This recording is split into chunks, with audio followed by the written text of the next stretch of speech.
জুলাই আগস্টে ছাত্র জনতার অভ্যুত্থানে শহীদ সুমনের পরিবারে এখনও চলছে শোকের মাধ্যম। লেখাপড়ার পাশাপাশি নিজেও আয় করত সুমন, তাই তার মৃত্যুতে অর্থনৈতিক সংকটে পড়েছে পুরো পরিবার। জেলা প্রশাসক বলছেন, অভ্যুত্থানে শহীদ 22 জনের তালিকা মন্ত্রণালয়ে পাঠানো হয়েছে। মোবারক হোসেনের পাঠানো তথ্য ও ছবিতে প্রতিবেদন। সদর উপজেলার মহিষাসুরা ইউনিয়নের বর্ধকান্দি এলাকার দরিদ্র কৃষক বাবার সবার ছোট সন্তান সুমন মিয়া। বাকি 5 ভাই পড়াশোনা না করলেও বড় ভাইয়ের সাথে সবজির ব্যবসার পাশাপাশি পড়াশোনাও করছিলেন।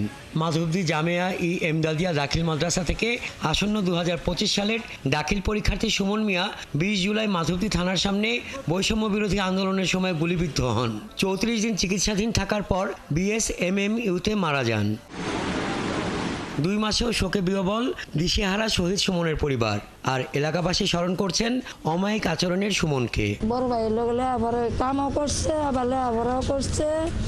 ইয়ার পরে যাওই যে দুর্ভাষে হ্যাঁ নিজে দেখায় নিজে কষ্ট করে আমি দিতে আসছি না, মনে করেন বাপ নাই কাটাই দিব, অনেক কষ্ট করে লেখাপড়া করছে। হাওলাত বিলাস করে মনে করেন চিকিৎসা চালাইছে আর কি, 1 লাখ রুপির লাইন গেছে। পড়াশোনার ফাঁকে যেখানে ব্যবসা করতো, ওই দিকের মানুষের সাক্ষাৎকার নিলে আপনারা বুঝতে পারবেন সে ব্যক্তি বিশেষ খুব ভালো ছিল না, কেমন ছিল। উনি হাসি দিত সবসময়, করতো। খাবার সময় আসলে উনি খুব হাসি দিতে মজা লাগছে, খুব হ্যাঁ কথা সবাই ভালো বলে। জেলা প্রশাসক জানান, জুলাইয়ের ছাত্র জনতার আন্দোলনে সুমন সহ শহীদ 22 জনের তালিকা সমন্বয়কদের সঙ্গে কথা বলে চূড়ান্ত করে পাঠানো হয়েছে মন্ত্রণালয়ে। সরকারিভাবে যদি কোনো সহযোগিতা নিশ্চয়ই আসবে, সেই সহযোগিতা আসার পর আমরা পরিবারদের সাথে প্রশাসনের পক্ষ থেকে যোগাযোগ করে তাদেরকে সেই সহযোগিতা প্রদান করা হবে।